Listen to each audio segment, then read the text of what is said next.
Life Audio.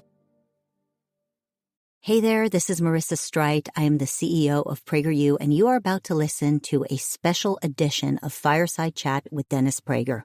Those of us here at PragerU are continuing to do the very important work that we've been doing with him for over 10 years. We are educating millions of young people online. We have state partnerships to bring our content into schools and so much more. You can head over to PragerU.com to see the progress that we've been making. Also, I'd love to invite you to support our mission by donating to our 501c3. It is a nonprofit. Your tax-deductible donation will go to an institution of higher learning that actually shares your values. So enjoy your podcast, and thank you so much for all your support.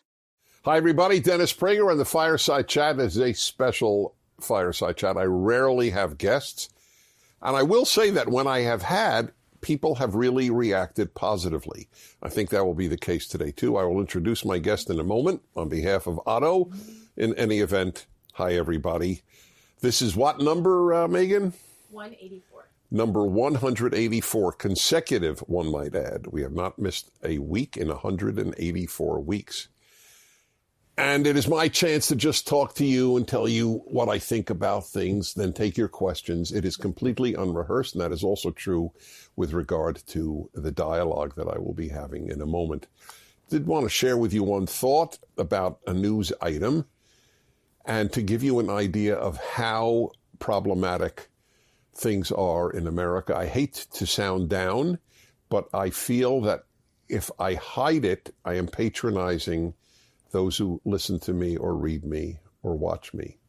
I have to tell you what I think, and I don't want you to despair, but I don't want you to ignore how serious it is. A young woman attacks another young woman with a knife. She is about to stab her, quite possibly to death. A policeman comes and quite probably saves the other young woman's life, and he is attacked for being racist, despite the fact that he saved the life of a black young woman. That is sick. What we have experienced in this particular episode can only be described as morally and even psychologically sick. What was he supposed to do? Say, please don't do that? Hi, I'm a policeman. Please honor me. What was he supposed to do? Tase her? He has literally a second. And what if it doesn't work, which tasing often does not work, and he's not close enough anyway? People said, one of the things I remember seeing and reading was, well, think about the parents of the girl who was killed. Right. Nobody seems to say, think about the parents of the girl who was saved. What do they think? This is truly a broken compass. As I've said all of my life, the left's moral compass is broken. What I came to realize in the course of my life is that it never works. A broken clock is right twice a day, but the leftist compass is not. And to have LeBron James of the Los Angeles Lakers tweet out that the picture of the policeman, "You're next," and that people take that man seriously outside of anything but basketball. All right, I thought I'd just bring that to your attention. It's as morally clear an issue as one can imagine. The policeman probably saved an innocent girl's life. Okay, my guest is Nikki Haley, former governor of the state of South Carolina, former U.S. ambassador to the United Nations. Many people speak of her as a possible future candidate for president of the United States. I have not had anyone in politics on the Fireside Chat. I rarely interview politicians, even on my radio show, not because they're not significant or I don't have respect for them, but that is just not the nature of my work. I comment on their work rather than ask them. By the way, one of the reasons that I was thinking about this. Why do I rarely have politicians on a show with millions of listeners? And one of the reasons, and I'd like you to address this, but I'm going to say something before you address this, but I would like you to address, politicians have to measure their words more than any other human beings.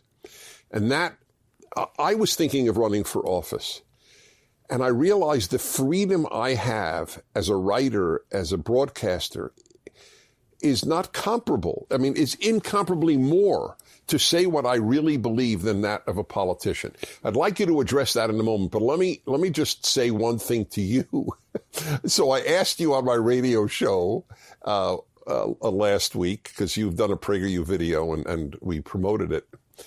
I said, so what should I call you, governor, ambassador, or ambassador? You said Nikki. So I didn't tell you on the air, but now I could tell you now. I was raised so strongly to call people by their title that it is actually hard for me. I can do it privately. I can work that through. But like right now, I feel I have to call you governor. But you don't. You don't. I mean, those were moments in time. It's Nikki. But can we stop for a second and talk about how cute Snoopy is? And the idea truly that the second we sat down, like Otto took his place without anyone asking, without anyone telling. It's like the cameras came in and he went and laid down. It's like amazing to watch. I was so touched by your reaction.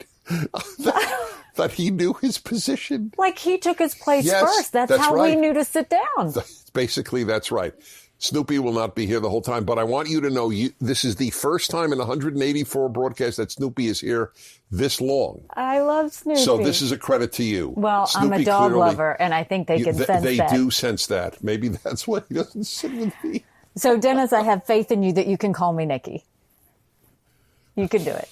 What will my mother say? Your mother would say she told you to call her Nikki. Oh. By the way, in all seriousness, I'll bet you were raised that in that formal sense. Very much so. And still, even to where, like, women, you called them Miss So-and-so or Mr. Yes, you right. always, it's very respectful in the South. That's what you do. You never call anyone by their first name. So I can appreciate where you're coming from. Okay, then. But you know, when they tell you, then it's different. Yeah, I know that. I just think you're very friendly. But okay. All right. Anyway, I had to get that off my chest. It is a great honor to have you here in my home and with the Fireside Chat. So answer this first question. If you knew you would never run for office, you just decided, I make a vow before the Lord, I will not run for office, would you speak any differently?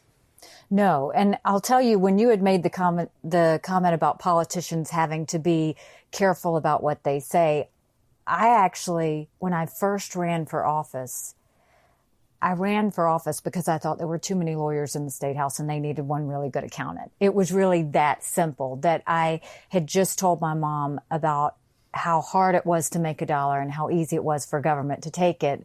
And my mom said, well, do something about it. Along the way, what I've learned is politicians who choose to be careful with their words, you're really depriving your constituency of what you truly think. That doesn't mean you're not responsible with your words, but I think the more forthright you are, the more straightforward you are, the more 8th grade language, because people shouldn't have to work hard to understand you, that you are, people relate better. And it makes you a better public servant. And I think it allows your constituency to understand what you're thinking as you go through decision making. So I don't think I would talk any different. I think that the only thing is you are very responsible with what you say because you know that your voice carries. Right. Okay. That's fair. So I'll give you an example. I'll tell you what prompted that. So you were the ambassador of the United States to the United Nations. The current U.S. ambassador seems to believe that the purpose of her position is to, forgive the jargon, crap on America. That's what she has been doing. How awful the country is, how she and all blacks presumably are victims of systemic racism at the UN as the ambassador of the U.S. So I was thinking, if I raise this with Nikki Haley, I don't know if I said in my brain Nikki Haley or Ambassador Haley, but if I raise this with Nikki Haley, will she feel in a very difficult position because she was in that position of U.S. ambassador to the UN, or could she, that is Nikki Haley, speak her mind? It hurts my soul that she did that, because by her criticizing America, that was a win for China and Russia. They live for that, because they are trying to get all these countries to turn around and criticize us. And the idea that she criticized our own country, it gives them every right to do what the Chinese delegation did to the American delegation in Alaska and humiliate them, because our own people aren't standing up for us. I made a point to defend America because I believed in America. I know this is the best country in the world. And I was validated because other ambassadors would tell me on the sidelines how much they loved the fact that we had freedom of speech and freedom of religion and freedom to do and be anything we wanted to be without government getting in the way. So I know how blessed we are. I don't know what she thought she was accomplishing, but it's the same thing Obama did prior to me coming into the UN and the Trump administration coming in. He had just apologized for America to everyone. And he tried to pay foreign aid and buy friends in every way. And that never works. Only America loses when you do that. And we are seen as a bright spot and a beacon of hope. And it's the country every other country wants to be.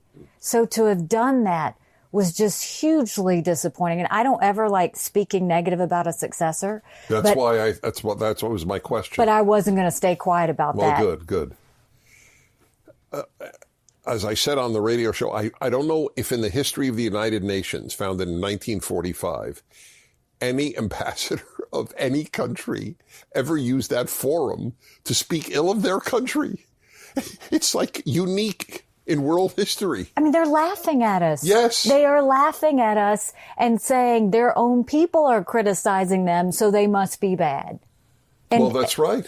It's really, I don't know what Biden thinks that he's accomplishing, allowing his UN ambassador to do that. I don't know what she thinks she's accomplishing, but they just weakened America. They weaken America in the eyes of the world, because how do you go and negotiate anything based on human rights? How do you negotiate anything based on truth? How do you negotiate anything that moves the ball forward when you're saying we are not worthy? So I'll ask you about another, though, not direct predecessor.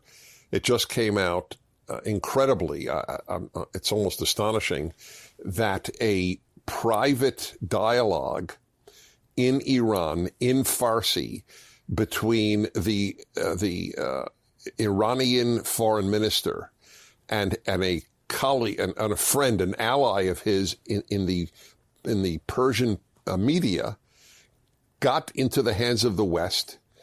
And in it was a line the Washington Post never reported, by the way, only the New York Times, in one line at the end of the article, that John Kerry had said to him, the Iranian foreign minister, Israel attacked Syria about 200 times, gave private, confidential information about Israel to the Iranian foreign minister. How do you react to that? Biden and Kerry owe us an explanation. He should not be allowed to sit on the National Security Council. He should not be a cabinet member. He should not have a position of authority until we get an answer, if it is true. I tend to think it's true. And the reason why I tend to think it's true is because he and Zarif were very close when they were coordinating and getting the Iran deal to take place. He is just like Obama. They dislike Israel and will do anything they can to undermine it. And we're watching this play out. It is unthinkable to me that he is sharing secrets with the number one sponsor of terrorism and turning around and stabbing our friend and ally Israel in the back. Absolutely unthinkable.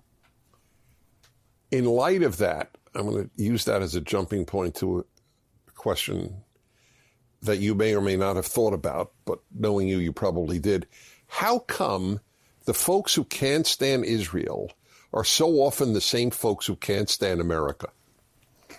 Because they don't like our values. They don't like the values that we share. And, Israel is a bright spot in a tough neighborhood. But we share the same values. It helps America to be a friend with Israel. It helps Israel to be a friend with America. All of the other countries don't want to see that alliance. That's all the more reason why we need that alliance. The reason that we will get peace in the Middle East is because of Israel, is because of the bond that we share. And so when Kerry or anyone goes and tries to change that or try and undermine that, they're undermining America. And I've never understood that. And, I spent a lot of my time fighting for Israel and fighting for truth. But that's because if you don't acknowledge the good parts that are around the world, then you'll never be able to make the world a safer place. And Israel has so much to offer. And I think the Abraham Accords was an amazing part of that. We now have peace in the Middle East. Why? Because what you saw was President Trump said, I'm going to defy what every president prior, Republican and Democrat, said, which was we can only get peace in the Middle East through the Palestinians. And instead, he went to the Arab Summit, met with them and said, let's all unite in the name of fighting against terrorism, meaning let's all unite in the name of fighting against Iran. Mm-hmm. And what you saw when they signed those Abraham Accords was trust. There was a trust there that they knew that the U.S. spoke the truth and meant it. There's when I was at the UN, I and the British ambassador were meeting with the Saudi and Emirati ambassador. And the Saudi ambassador was complaining about, why doesn't anyone say anything to the Houthis? Why does everyone blame us for everything? We're trying to go and help people. He's making this entire argument. And I stopped him and I said, for everything you just said about you and the Houthis, I could say the same thing about Israel and Hamas. Why is it different for you and not for them?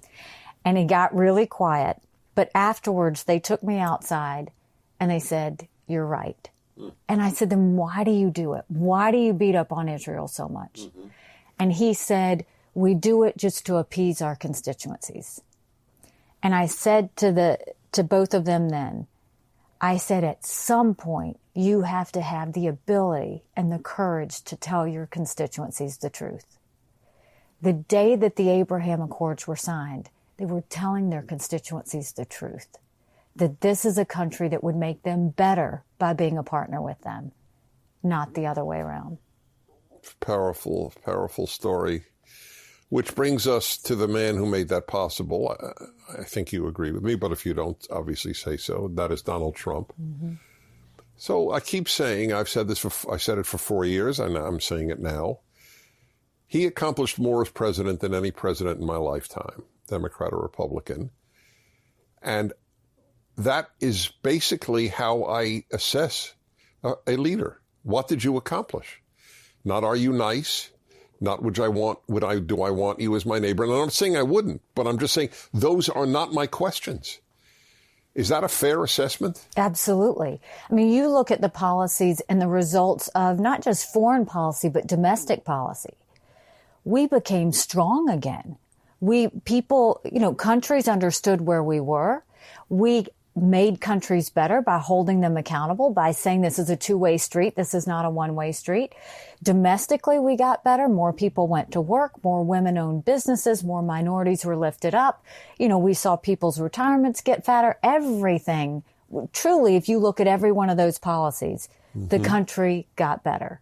Now, while the divisions got worse because the Democrats were so upset, for anyone that is results-oriented, all you have to do is look at that record and say, that was pretty amazing. And all you have to do now is look at what's happening, and it's nothing but Trump reversals in the name of Trump reversals, just to do them. And the world is becoming less safe, and the country is not doing as well. Okay, so here's the toughest part. I am worried about America. I have not said it this way in a lifetime of public speaking and writing. I mean, I don't get worried easily. I wrote a book on happiness. I do a happiness hour on my radio show. I am a happy guy. I have a great life. I love this country. I know how unique it is. I've been to 130 countries. This is the greatest. But you can lose it. 35% of young Americans believe that socialism or communism is okay, and 45% of young Americans tell Pew Research that they only believe in free speech if it's not hate speech. So of course they don't believe in free speech because they don't even understand that what they're saying doesn't make sense. You can't say I believe in free speech except for hate speech, because who determines what's hate speech? You do. So you don't believe in free speech. Are you worried? It's uncomfortable right now, but I have faith. I am not worried because I know that we have the ability to self-correct. I know that we have the ability to see which side is up. And I think that the other side is I've been to places that most people will never go. And I've seen things that you don't want to see. And I'll tell you that when you've been at the Democratic Republic of Congo where they use rape as a weapon of war, when I've been to South Sudan and sat with crying mothers whose babies were taken from their arms and thrown into fires right in front of them, I've stood on the Simon Bolivar Bridge and watched thousands of Venezuelans holding their babies in the hot sun to get the one meal they might get that day. They're now killing zoo animals for food. And I've had to look at images of children that died by chemical weapons in Syria from Assad. If you see that, you know what you come home and you remember? Is that even on our worst day, we are blessed to live in America. You know, my husband is a combat veteran. He fought in Afghanistan. And he said he wishes that everybody could go spend one day in Afghanistan because you would realize that the homeless people in America have it better than they have it there. But we have to fight for America. We have to stand up for her. And when we see it going backwards, which it is right now, we have to work twice as hard. Because I know that this country was built off of freedom. It's the best experiment in the world. And what we're seeing is we're seeing this socialist creep in there to where we've got a group of Americans that think maybe government can handle it better than we can. Look at any of the countries that I've been to. Socialism has failed everywhere it's ever been tried. And capitalism will continue to be the single best proof of pulling people out of poverty in the history of the world. But we just have to soldier on. We have to keep fighting. We have to keep educating. And that's the part. It takes more time. It takes more effort, but we have to do it if we want to save this country. And I know that we will. So I'll tell you more worries. And I devote my life to fighting, so I certainly resonate to your message. The biggest issue to me of all the bad signs is the free speech issue. That has never happened in American history. Free speech has never been attacked like it is today by YouTube and Google, which owns YouTube, and Instagram, Facebook, Twitter, and the universities, the media. I mean, that can be lost. Free speech can be lost. And you'll never get it back if you lose it. And, you know, the idea that I think the biggest, surprise for me is when I saw big tech bring down the president's Twitter feed. Yeah. Because I thought, okay, no matter how bad you think what he said sounded, right, you're literally going to bring down the president of the United States Twitter feed and you're going to leave up the Ayatollahs. I mean, there's something about that. When years ago, when Congress allowed these forums protection liability, the protection liability was for free speech, that no matter what anyone said, that platform would be protected. Never did it say you censor what is right or wrong. What we're seeing now is pure censorship. That's how China started. That's what they started doing in Hong Kong, was they decided, oh, this is too dangerous for the people to hear, or, oh, we need to shut this down. The second anyone thinks they can shut down or censor something, there's a real problem. And Congress needs to deal with this. This is not something they can let go. They absolutely need to deal with it. One, what should Congress do? And two, does sound to me like you are worried. I see it's being abused. So I think that when you see something wrong, you fix it. And I think Congress needs to see that. I think it was right that we give them liability protection from any free speech someone might say. But something has to be done to let them know that protection is going to be taken away the second and what you would censor that it. thing be? Well, I think they have to go into the legislation and look at it and figure out exactly how to do it. But we have to rein them in. This is a conversation that has to be had, and they can't think that they can keep doing this. So if they were threatened with taking away the libel protections, I think it's Section 230. It's 230. They would, if they knew that could be taken away. Then you think they'd stop censoring? They have to. Well, I would hope so. So why didn't Congress do this in the 4 years of the Trump administration? Congress has gotten into where it's nothing but sound bites, and we're not seeing a lot happen. I worry so much about the fact that now if someone puts down a piece of legislation, everybody wants to know whose it is before they decide if they like it. That's when you know we've hit rock bottom when it comes to that. They have got to get back into the idea that they're supposed to be getting things done. There's no reason we don't have immigration reform. There's no reason we don't have healthcare transparency happening. There's no reason that we don't have someone dealing with big tech right now the second they started doing that. All of these things need to be done. And what we're seeing is a lot of politicians love to go on TV and give out sound bites and scream and complain. But you got to get the job done. You know, when I was in South Carolina, you had to get the job done. And I think that people need to remind them that they work for them and that we have to continue to make sure that we get results from them as well, especially when you're in an administration like this. We have to see even more being done. Well, again, I couldn't agree with you more. In South Carolina, is there a danger of the state moving leftward as North Carolina did? I would like to think that's not going to happen. You know, when I left being governor in South Carolina, we were number 2 state in the country that people were moving to.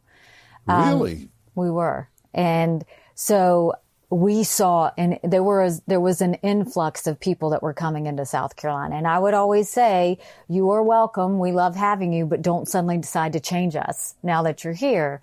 And so I think that, you know, there's always that intent that people come for your tax structure. They come because you're not unionized. They come for all these reasons. And then they suddenly think, oh, they want to make you better. So it's a real issue now that we're seeing congressional seats change hands and some losing states and some losing seats and some winning seats, that we have to just make sure that we educate on why people wanted to come in the first place. Have you looked into, I'm sure you have, so I'll ask you then, what is your take on what's happening in schools where thousands of schools are being taught that the false, truly, I'm sorry to use the word, the lie of the 1619 founding of America? I tell my listeners, if your school teaches the 1619 project, you have to take your kids out of that school. Is that too severe a piece of recommendation? No, because kids should not be taught that they are racist. And that's literally what the critical race theory and all of those things are doing, is they are automatically looking at these kids that know no difference. No, they don't see color. They don't see gender. They don't see anything. They're just kids. And then you're going to teach them that they're racist. I mean, this is a problem that really needs to stop. But what happens with schools is you've got the federal government saying, we want you to teach this. So state schools, they turn around and they teach for the money. They don't teach for the kids. So you've got to get it down to where we're not mandated by the federal government, but that states start to take hold of their own things. And that's why people are so obsessed and really deserve school choice. You know, it goes back, the whole race issue. I'll give you an example as it related to Georgia, and then I'll bring it back. In 2011, as governor, I pushed voter ID legislation and basically said, if you got to show picture ID to buy Sudafed, if you've got to show picture ID to get on a plane, you should have to show picture ID to protect the integrity of our election process. And I was vilified. And they said, you're disenfranchising voters. How could you do this? And I said, you know what? If you think I am, we will go to anyone that needs a ride. We will pick you up. We will take you to the DMV. We will give you a free picture ID and we will return you home safely. Of 5 million people, 25 asked for a ride. We have more people voting now in South Carolina than ever before. But this is the part that's upsetting. It's not Republicans that are racist. It's Democrats. At what point do you think minorities are incapable of getting a picture ID? Thank you. We are perfectly capable of getting a picture ID. We are perfectly capable of picking the school of our choice for our children. We are perfectly capable of doing all these things. And it's actually Democrats treat minorities like we're inferior, we're incapable, that we can't do for ourselves. And that should be offensive to every minority person out there. There's no end. Oregon Education Department has declared that its math curriculum will no longer teach that there is only one right answer. And they do it in the name of racial equity, which can only mean exactly what you said, how the left is racist. Blacks can't add, whites add. So since blacks can't add properly, we won't say that there is a right answer to addition. And look at what Virginia just did. They're now taking out advanced level math because they want to be fair to everyone. Mm-hmm. I mean, so you're basically, I mean, all of this about equity really doesn't make sense. All of this is really about they're wanting equality in the name, but they're not looking at equality for opportunities. No. They're looking for equality in outcome. And so what they're doing is they're dumbing down everybody in education. They're going to tell you that you're racist. They're going to tell you you don't need to work hard. They're going to tell you you don't need to do advanced math because it's too hard and it's not fair for you. What happened to the America we knew that half of this country doesn't understand what you're saying? I think that this is all going to backfire. I really think this is all going to backfire because every parent wants a better life for their child. And we saw this play out during COVID. When they started putting masks on these kids and they started closing schools and making them go on Zoom, do you know who they hurt? They hurt those that are in challenged rural areas. So for Democrats to say we're keeping you safe, no, for places like in rural South Carolina where you've got a third grader who both his parents work, how do you think those parents felt with him sitting in front of a computer, not knowing if he could get internet because it was a hot spot in a school bus? And you're going to sit there and put him in that scenario all in the name of keeping him safe. Well, what he did was he just lost a year of education. And if they were in third, fourth, or fifth, principals will tell you they lost 2 years of education. So now those parents have to decide whether to hold their child back. And instead of trying to do things to lift these kids up, you're going to dumb them down by saying, we're not going to teach you too hard. We want to make sure that you all get the same grades. So, I mean, it's a real problem. I'll tell you a story of my daughter. She, a few years ago, she's a nursing student. She's actually graduating next month. But when she first started, she said, Mom, do we believe in socialized medicine? And I said, well, first of all, I don't know what we believe. I said, but I can tell you what I believe. I said, socialism, you have to understand. I said, let me give you an example. So let's say you studied for a test. You studied really hard and you got an A. And let's say one of the other students in the class, they didn't study so hard. They got a D. How would you feel if the teacher came in and gave everybody a C? She said, I'd be mad. I go, that's socialism. I mean, we have to put this in a good context that they understand how this affects their life. Do you want to work hard and be as successful as you want to be? Or do you want to work hard and not get the ability to have that outcome, to be able to know what it's like?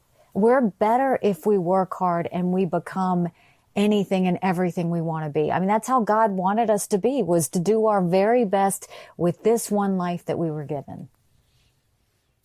That's right. It would seem elementary to me. So again, what happened? Is it my theory, I'll just bounce it off you, is that since World War II, the educational system has been taken over largely by people who loathe this country, loathe Judeo-Christian values, loathe capitalism, loathe personal responsibility, loathe accountability, etc. And it's worked. Well, and now they're letting unions decide what happens to us instead of allowing parents to decide. I mean, we literally saw during COVID, unions were given the advantage as opposed to the parents given the advantage. And I think parents are going to have a decision to make. And I think the one thing your child deserves is a good basic education that allows them the history of where we come from, that allows them the ability to know how to be competitive, and that allows them to be successful. Again, the only ones winning right now are China, Russia, and India, because they're not going through any of this in their education. They're doing STEM education. They're pushing their kids as hard as they can. They're trying to get them all of the opportunities of whatever education can bring. We're sitting here fighting over race. You said your daughter is in graduate school or Undergrad. Undergrad. Undergrad nursing school, yeah. So I won't ask where. I don't know if you want to share that, and that's fine. But I tell parents that sending your kid to college is playing Russian roulette with their values. So were you confident when your daughter went off to college that she will retain the values of your home? So she is Go Tigers. She's a Clemson Tiger like I was. And while I think that there were some things that were challenging for her, we gave her a really good core, a real good basis for when she went to college that she would call and ask us. And I'm proud that she is a conservative. She's continued to be a conservative. Our son is a freshman at a much liberal school, and he is a conservative. But, you know, when we went to New York to go to the UN, my son was 15 at the time. And I almost didn't take the job because I didn't want to. That was a real concern about putting him in a liberal school and what that was going to mean for him. And he said, Mom, you have to do this. So we helped him find his school. Do you know, on the first 2 days that he had to report to school, they had grievance counseling because President Trump had won. Grievance counseling for students, grievance counseling for the parents. And I thought, oh my goodness, what have I done? What have I done? And well, the hope is that it was so absurd, even your son picked up on it. So the interesting thing is, it really could have been a crossroads for my son. And what happened was, there was one day when they were having do you remember the big national student walkout? Of course. You mean the one on guns? Yes. Yeah. And so I came back from work and I said, oh, you had, wasn't today the student walkout? And he said, yeah. And I said, so y'all walked out? And he said, no. I said, you didn't walk out? He said, no. And I said, did anybody else not walk out? And he goes, no, just me. And I said, what did you say? He said, Mom, he said, if it had been to honor the people that had died, he said, I would have walked out. He goes, this was purely political and they knew what they were doing. And I said, what did your teacher say? And he said, she was mad. And I said, well, good for you. And then since then, he started a Republican club. We're only 5 people in the club, but he started a Republican club. And that's what we need to see, is the young people, instead of feeling the pressure, which I know it has to be hard for them, if you can turn around and find your spot of realizing there's others around you that may be too scared to say something. But if you say something, if you step up, That's if you do it, that's how things happen. And so both of our kids, we've been blessed that, they have a conscience, they have a deep faith, but they also, they've got a good conservative core. And, we'll keep praying I'm they very happy keep it. for you and for the country. Tell your son to join Prager Force. I will. He's very familiar with you already. He was excited I was going to be on here. So I think he's already. Oh, that's great. What's his name? Naylan. Naylan? Yes. Hi, Naylan. How did he get the name? Naylan, it's an Indian name. It's just a. Oh, is it? Yeah. By the way, what language did you grow up speaking? So I grew up speaking English. My parents tried to teach me Indian, you mean what, Punjabi. Hindi or Punjabi? Punjabi. They tried to teach me Punjabi. So they'd say, okay, for this weekend, we're only going to speak Punjabi. And that usually didn't last 2 hours. Now I actually regret. I wish I would have learned it. I just, but at the time. What did they speak to each other in? They spoke in Punjabi, especially when they didn't want us to know what was going Well, on. naturally, my parents did that with Yiddish, so Yeah. I'm well aware of that. Even though we could kind of figure it out a little bit. Yeah. I had the exact same upbringing in that way. Your parents, if anytime you don't want to answer is fine. Religiously, your parents remain Sikh? They are still Sikh, yes. Were they, and I would not be surprised if they were they in any way saddened by your conversion? They were not. The interesting thing is the way I was brought up. We were the only Indian family in that small southern town. I could imagine. It was tough. It was, Right. We weren't white enough to be white. We weren't black enough to be black. My father wore a turban. He still does to this day. My mother wore a sari. I mean, they didn't know who we were, what we were, why we were there. And when I would get teased on the playground, I would come home and my mom would say, your job is not to show them how you're different. Your job is to show them how you're similar. And What an intelligent, oh God. That is the antithesis of the left's reaction. Your job is to tell people how you differ from them. And she said, your job is to show them how you're similar. That is the answer to that is the American dream. That is what we call the melting pot, which is a curse word to the left. The same with me. I mean, I was raised in a Jewish Orthodox home. That's pretty rigid. Absolutely. And yet their desire that I Americanize without abandoning my religion, it had nothing to do with it. But you're an American. And it worked beautifully. I wrote a piece about, I had a similar thing to you. I was the only Jew in the Simi Valley Rotary Club. Oh, wow. In my 20s in the 1970s. And my whole point of the article was they didn't give a damn. That's America. So what? And they all knew I was a Jew. Every single one of them. I was the head of a Jewish institute. How could they not know? But who cares? But once you talk about what you have in common, yes, it gives them an ability to relate to you. And so right. my mom would actually take us to different churches. And she would say, I want you to see how other people go to God. And so we would go to a Methodist church, we'd go to a Baptist church, we'd go to a Catholic church, we'd go to all these. And she would just say, what we want you to do is we want you to know God. And so when we did the conversion, they weren't surprised because at the end of the day, they wanted us to have a deep faith. And I think they were realistic enough to know, without speaking the language, I could go sit there in a service and I could feel something, but I didn't know what I was hearing. And so I think they knew a conversion was going to eventually happen. And when did it happen? It happened in my 20s, my young 20s. Did any individual inspire it, or it was just something you came to? It really was when I met my husband. I met him my first weekend at Clemson. You met your husband your first weekend at college? Yes, my first boyfriend. First boyfriend? Yep. And that was it? We dated for 7 years. We've been married for 25. And what year was he in? He was a sophomore. I was a freshman. Well, so he really... How did you meet? I had a friend who was from Bamberg, the town I was in. And so when I got there my first weekend, I met up with a couple of friends and he brought his roommate, and his roommate was my husband, Michael. And so that's how we met. Did he have a girlfriend prior to you? He did. But you didn't have a boyfriend prior to him? No. That's fast. Did your parents like him immediately? They did, but at the time, that was tough because my parents still wanted an arranged marriage. They still wanted me to marry Indian. And so it took a while for them to accept, but now they love him more than they love me. So that's how it should be. Yeah. My mother-in-law is the same. Yes. My wife is cracking up. She's laughing back because there. Because it's true.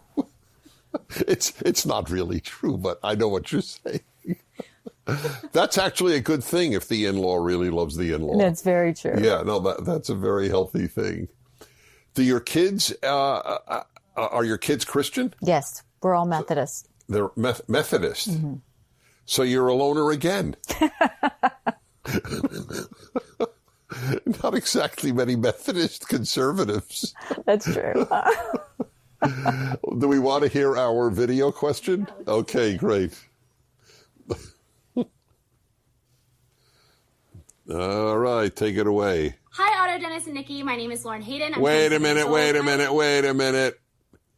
Otto first. Yes.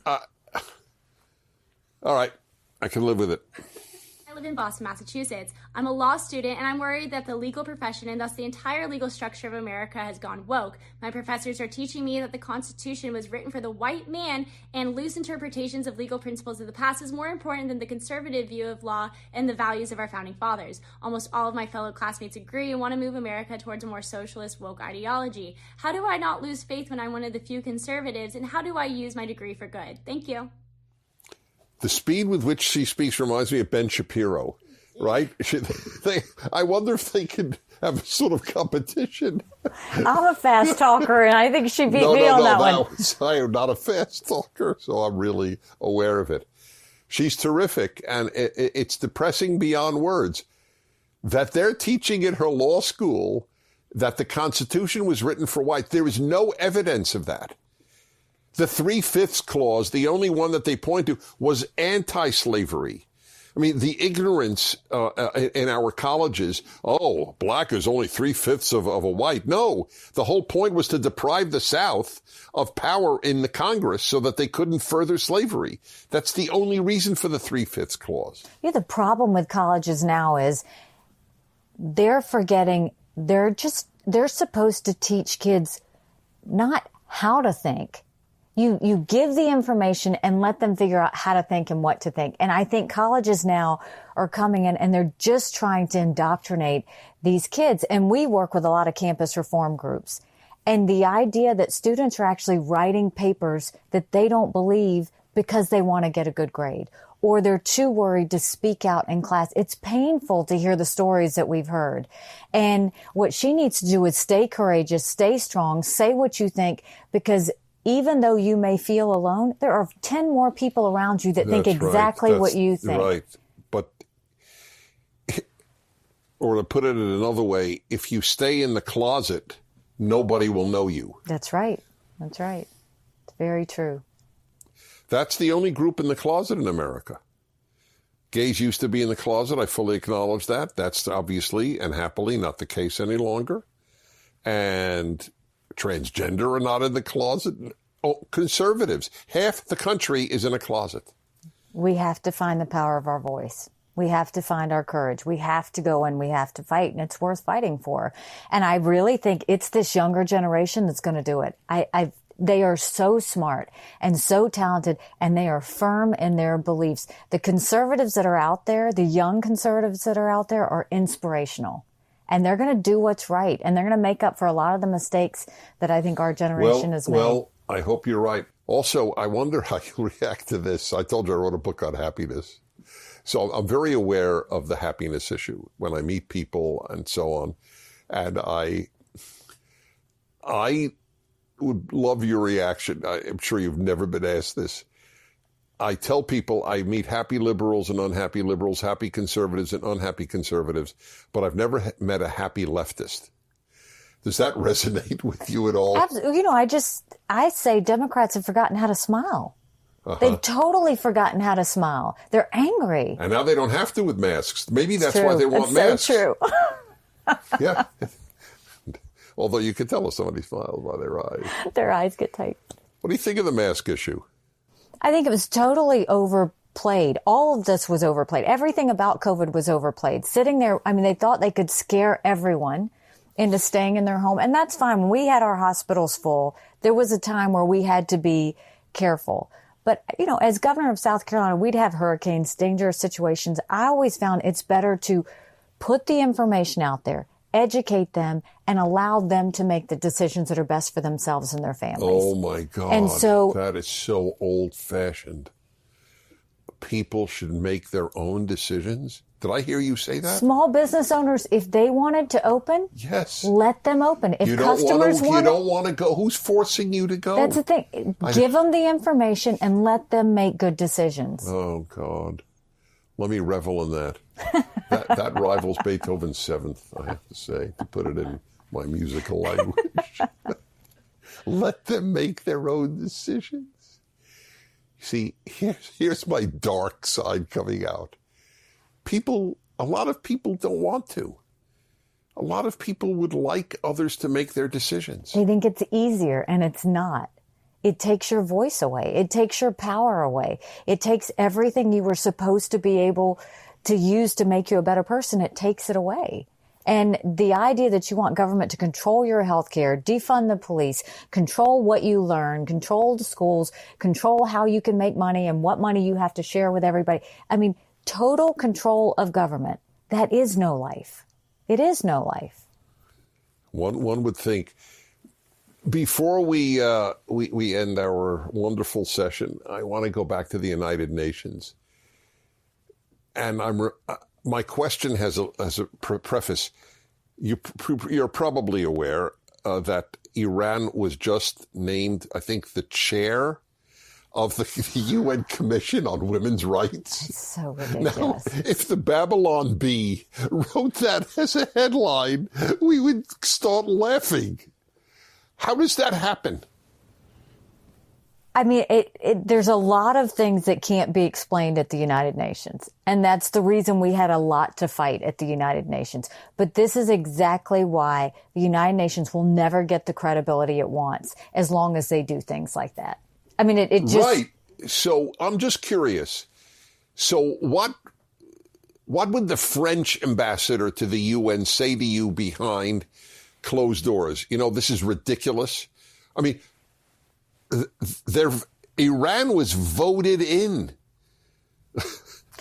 You know, I'll give you the example of the Human Rights Council and what happened there. So here we went and we made this big push for reform. We talked to over 100 countries saying, look, you can't have human rights abusers on the Human Rights Council. You have to make sure they have to have a certain human rights record. You can't condemn one country in the world, Israel, when you're not condemning North Korea and Syria and Venezuela and all these others. You know, it needs to be fair. 100 countries we talked to, we said we want to change it. Out of all 100 countries, they all nodded and agreed with us. But none of them would do anything. And finally, one of our European allies said to me, Nikki, y'all have to stay in, because if you staying in, you're the one bit of credibility we have left. And I got on the phone and I called the president and I said, it's time to get out of the Human Rights Council, because I didn't want to be the one point of credibility for a council that was a farce. And I think that's the same thing with this commission on women that Iran's in. Who wants to be a part of something that's a farce? It's a farce. How was your relationship with President Trump? Very good. Very good. You know, when he first offered me the job, I said, I've been a governor. I don't want to work for anyone else. It would have to be a cabinet position. He said, done. I said, well, I'm a policy girl, so I'd want to be in the room when decisions are made. I'd want to be on the National Security Council. He said, done.